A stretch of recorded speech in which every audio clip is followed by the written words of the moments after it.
Hi, my name is Danielle Bianchi, and for more than a decade, I've been helping students achieve their college admission dreams. I've created a series of free video tutorials to help students write better personal statements for their college applications. For more free tutorials, please visit personalstatementblueprint.com/tutorials. So this is help with the supplemental question to the Common Application.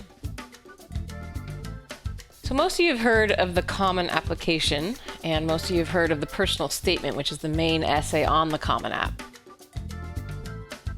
The last few years, many colleges on the Common App have required an extra essay, which they call the college-specific supplement or the supplemental essay. It's basically a chance for them to get a more direct response to why you're applying to their school and what major you might want to pursue. An awesome way to answer this is to, of course, visit all the schools on your list, get a look of them, see what you think, and then make a decision. But most of us don't have the time or the money to do this. So what I'm going to talk about are some ways for you to write a really thorough answer to this question without having to visit the school. The main thing I want you to do is research each of the schools on your list. And I don't mean get on the website and look at the pictures and see if you like the people who are in the pictures. I mean really research. If you were moving to a new city, you'd probably get on Craigslist, look at the new neighborhoods, where you might eat, where you'd see music, where you'd do your laundry, where you'd shop for groceries or shop for your clothes. So I want you to take the same enthusiasm, the same excitement that you have for moving to a new city, and find out what these campuses are all about. You know, what makes them tick? What's the vibe on campus? How can you picture yourself at these schools? You need to really pretend each of the schools on your list is your number one school, or it will show. The admissions officers will see right through it if they know that you're only going into this kind of with half effort. So once you get on the website, see how the schools see how the school you're looking at offers your major, or is it a minor? Do they have it with small classes or large lecture halls? Will you be in labs a lot? What are the teachers like? What are their backgrounds? Are they PhDs? Would you travel abroad? Look into the travel abroad programs. Would you like to research with professors? Or would you rather have a school where the undergraduates wasn't based on research? Another great thing to look at on the website is a little button that's usually at the top right or in the middle of the top, and it says Campus Life or Student Life. Click on that. Here you're going to find what students do on campus. If you know the campus is known to be a real pressure cooker, you got to see what students do for stress relief.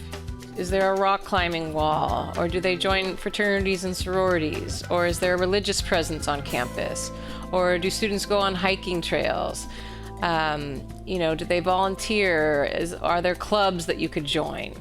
Figure out what you do that wouldn't be academic and see if it suits you. Figure out if there's a school motto. How does the school show its school spirit? Is it through basketball and football and sports, or is it just through everyone really enjoying life on campus, or what is it all about? And maybe not all the answers are on the website. Look through and do as much research as you can on their website.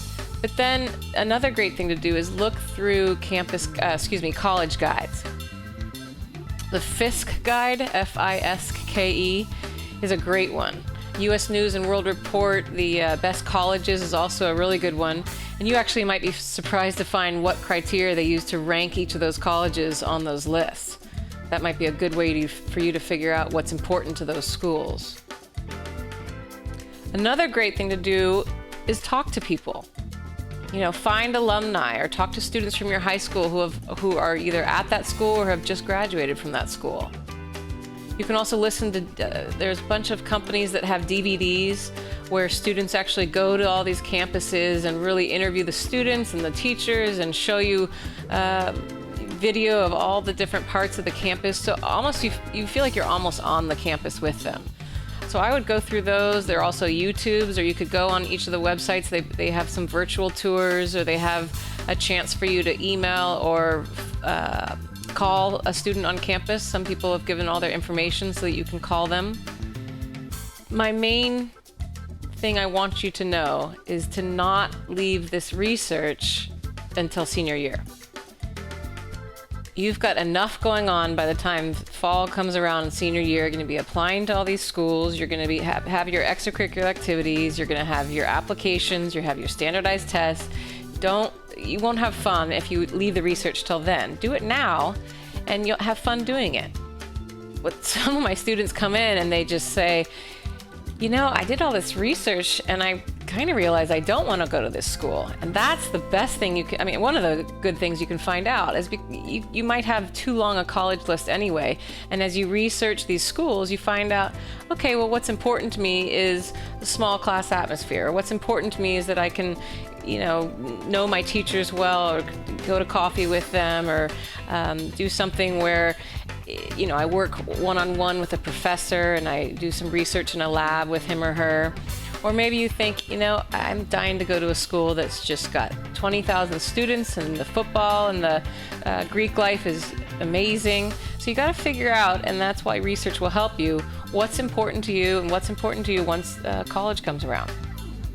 This essay response is really a chance for you to differentiate yourself. Most of the schools on the Common App don't love being on the Common App, but they know it's a good way for them to get a lot of applications. But they don't want to be common. So what they've done is added these supplemental questions because it's a way for them to differentiate themselves from the other schools. They want to know exactly why you're applying to their school and what you want to study. So they want you to be as specific as possible. So my best advice is to do as much research as possible and start now so you can have more fun doing it.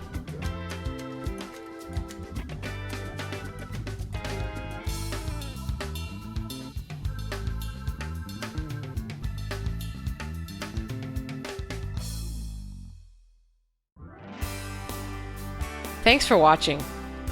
For more free personal statement tutorials, visit personalstatementblueprint.com/tutorials. To learn more about how the Personal Statement Blueprint can help you create your perfect personal statement, visit personalstatementblueprint.com. Or, for more general college admission advice, you can visit daniellebianchi.com.